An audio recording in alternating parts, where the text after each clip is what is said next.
sama waktu, terus sama kualitas barang yang kita servis gitu ya, atau barang yang kita jual. Di sini kita akan pilah-pilah mana yang memang barang itu bisa diselesaikan dengan cepat. Kita sudah kasih tahu di awal, terus juga pun di awal pun sudah kita kasih tahu ke customer ini barang ini kemungkinan bagusnya misalkan 50-50 ya, 50%, jadi bisa bagus bisa enggak. Jadi itu udah kasih tahu edukasi dari awal. Nah itu kalau memang penyakit berat ya. Tapi kalau yang ringan-ringan kita udah bilang oh ini paling mungkin setengah hari selesai atau 1 hari selesai, atau mungkin ini agak sulit spare partnya sehingga membutuhkan waktu kurang lebih 3 hari sampai 5 hari. Dengan memberikan penjelasan kepada customer seperti itu, ya silakan customer bisa berpikir dia mau melanjutkan atau mungkin dia mau menundanya.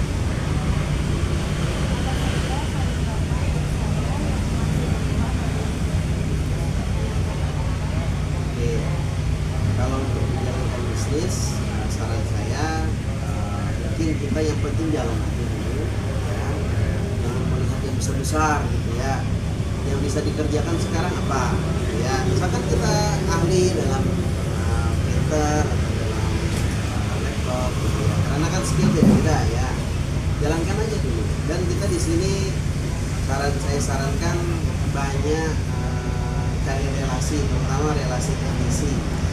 Kenapa? Karena kita sangat bergantung sekali kepada mereka. Kadang-kadang pada saat kita ilmu kita nggak nyampe gitu, misalkan tentang IC gitu kan, pokoknya ada kawan kita yang baru tentang itu, atau misalkan kita terkendala spare part gitu ya, kita nggak punya spare part, banyak rekanan kita banyak punya spare part, itu seperti itu. Artinya kita bangun relasi terutama sesama teknisi, dan juga jadi bukan hanya relasi kepada customer ya, kita pun juga jaga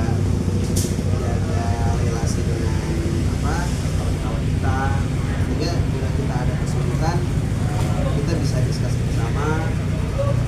Karena memang kalau biasanya kalau kita selesaikan diskusi itu masalah lebih mudah ya, dibandingkan kita bikin sendiri ya.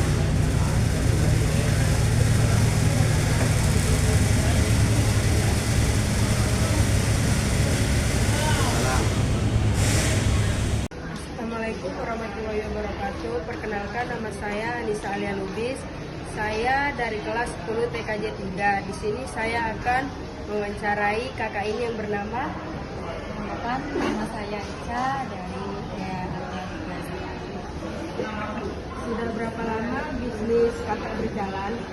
kalau bisnis ini mungkin udah bertahun-tahun. Bisnis kakak bergerak di bidang jasa atau produk? Bagaimana cara kakak dalam mengembangkan bisnis yang sekarang sedang berjalan? Tentunya secara umumnya kita kalau mengandalkan cuma orang datang pasti kan nggak ada ya. Otomatis kita harus kerja keras untuk mencari konsumen itu dengan cara online, marketplace atau lainnya. Apakah perusahaan kakak siap untuk menghadapi perubahan bisnis yang sedang berlangsung? Tentunya siap usaha pasti kan ada kesulitan. Bagaimana cara kakak melakukan iklan atau promosi bisnis yang sekarang? Ya kita bilang kayak di Facebook, marketplace, TikTok, Instagram sekarang kan udah ada marketingnya banyak ya.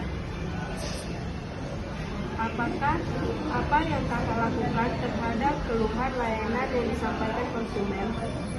Memang kebanyakan itu keberatan di harga ya, kebanyakannya karena pada di harga itu dibanding sama sosial media itu paling beda jauh. Itu aja sih yang lainnya nggak.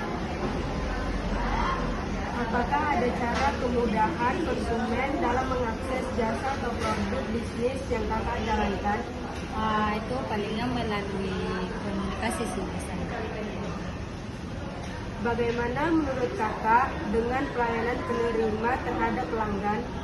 Alhamdulillah sejauh ini secara ininya aman-aman aja sih. Sangat humble dan Apa saja saran kakak buat saya yang masih pemula apabila menjalankan bisnis seperti yang kakak lakukan? tentunya harus siap mental sih ya, mental harus siap modal juga, harus siap semuanya gitu. Kalau nggak ada keinginan atau cuma ingin coba-coba, jangan coba lah istilahnya, itu hati penularan. Makasih ya kak.